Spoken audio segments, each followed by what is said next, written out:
Assalamualaikum warahmatullahi wabarakatuh. Perkenalkan, nama saya Gadis Kalista Sri Lazarin dengan NPM 250 820 150 dari paralel kelas B. Di sini saya akan menjelaskan tentang flowchart hitung berat badan. Yang pertama, program ini dibuat untuk mengetahui apakah berat badan seseorang termasuk kurang, ideal, berlebih, atau bahkan obesitas berdasarkan perhitungan tinggi dan berat badan. Di dalam flowchart ini terdapat program yang diawali dengan menampilkan Judulnya adalah BMI Gadis Kalista Sri Lazarin dengan NPM akhiran 050 dan paralel B. Kemudian meminta pengguna untuk memasukkan berat badan, ini yang awal berat badan, lalu menginput beratnya dan memasukkan tingginya. Setelah itu kita akan melakukan perhitungan rumus, yang dimana rumus itu menggunakan ini BMI berat badan lalu berat dibagi tinggi kali tinggi.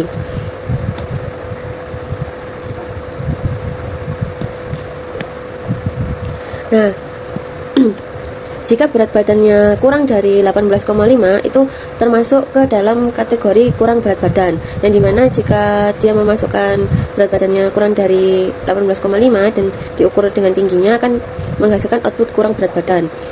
Lalu jika tidak, akan ke selanjutnya, if selanjutnya BMI antara range 18,5 sampai 24,9 itu termasuk ke dalam kategori normal atau ideal.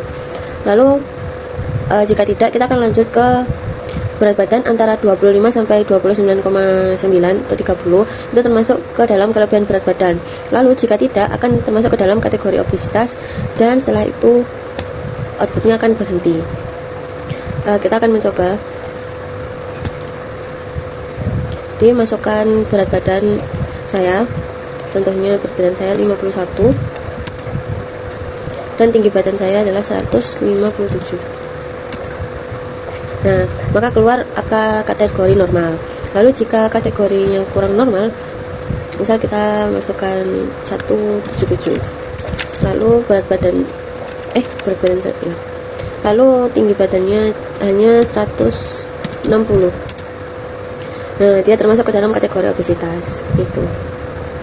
Nah, sekarang kita akan lanjut ke program yang kedua, yaitu program memasukkan jumlah harga barang.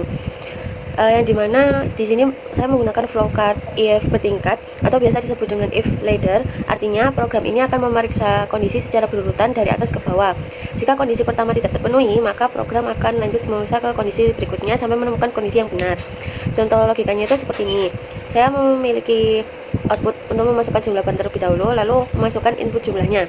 Lalu programnya saya buat, jika jumlah satu barang 1 sampai 5, maka harga satuannya adalah 78. Jika iya, dia akan mentotal harga satuan dengan harga yang dimilikinya, barang yang dimilikinya.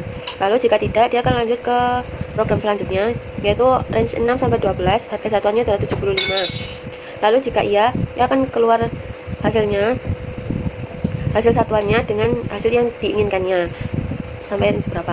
Lalu jika tidak, dia akan lanjut ke program selanjutnya, barang range 13 sampai 20, harga satuannya adalah 72.000.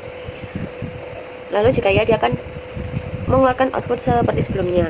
Lalu jika tidak, dia akan lanjut ke program yang selanjutnya, antara range 21 sampai 40, harganya 68, dan jika lebih dari 40, dia akan akan berlari ke program selanjutnya, yaitu harga satuannya adalah 65.000. Kita akan mencoba jika harga satuannya itu adalah 6, maka kita akan memasukkan jumlah barangnya itu 6 dan harga satuannya adalah termasuk ke dalam harga satuan 75.000, maka hasilnya adalah 450.000. Terima kasih. Sekian video demo dari saya. Terima kasih. Wassalamualaikum warahmatullahi wabarakatuh.